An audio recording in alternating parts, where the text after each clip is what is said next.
are all the good jobs going? It's a question many young business professionals are asking themselves as their diplomas turn into expensive wall decor. President Trump is addressing some of these issues by securing trade deals and foreign investments into industry here at home.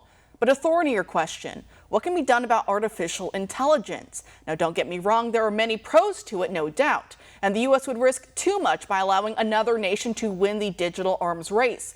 But the cons require our attention as well. Already, Amazon is slashing 14,000 corporate jobs, which can be done faster, more efficiently with software, which doesn't need healthcare or PTO. Joining me now to discuss is Daniel Cochran, a senior research associate at the Heritage Foundation's Center for Technology. Daniel, thanks for being here. Great to be here. Thanks for having me. Great. So are automation fears overblown in some of these headlines, or is the sensationalism warranted, at least in this case?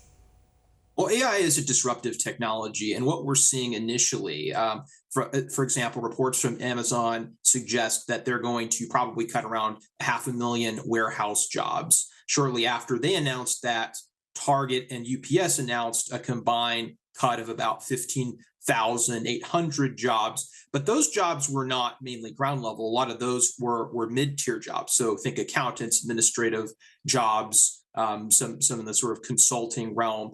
And so what you're seeing is two things. AI threatens jobs on the low end that involve very routine tasks. Think like loading, unloading trucks. But it also is threatening jobs that are traditionally held by people with college diplomas. Think accountants, coders, again, administrative type positions. And what that suggests is that we need to take an intentional approach to ensure that our labor force is resilient to AI disruption. And that's going to take a variety of changes. That's going to require a variety of changes. And firms are going to have to be incentivized to take a long view, including by upskilling employees where they're automating roles and moving those employees into different roles where they better serve the firm, but also where those employees can still earn a livable wage. So it's a complicated picture, but there is certainly, there's story about disruption, but there's also a story about what this means for how we're going to need to change labor policy going forward.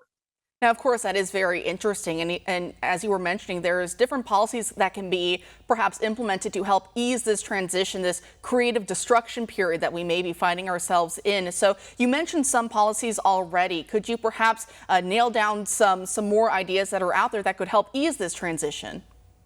Yeah, well, I think one thing we desperately need to do is get away from the traditional four-year college model. You know, for too long, we've sent our children to four-year institutions that have demanded a lot of money. You know, kids are graduating with insane amounts of debt and very little to show for it. And the other issue is that our education comes out of the industrial age. So it's really designed around creating or training people to do specific tasks. And we need to get away from the sort of task-based approach to education. Rather, we need to provide students with a much more flexible and adaptable framework. We need to get back to liberal arts. We need to get back to experiential learning. And most fundamentally, we need to inculcate the kinds of virtues and qualities that you can't automate away.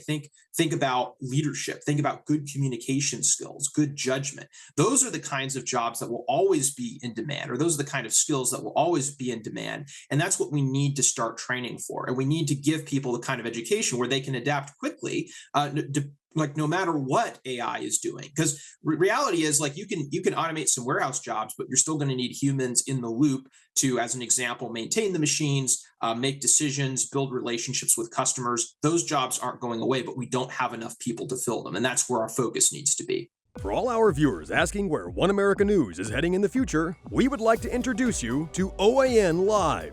OAN Live is the best way to stay up to date on all of the hard-hitting, straight-shooting, national and international headlines. And the best part is, OAN Live is only $4.99 per month. All the credible, honest, unbiased reporting One America News offers at a fraction of the cost of cable. Just go to OANN.com to easily sign up for OAN Live and stay informed.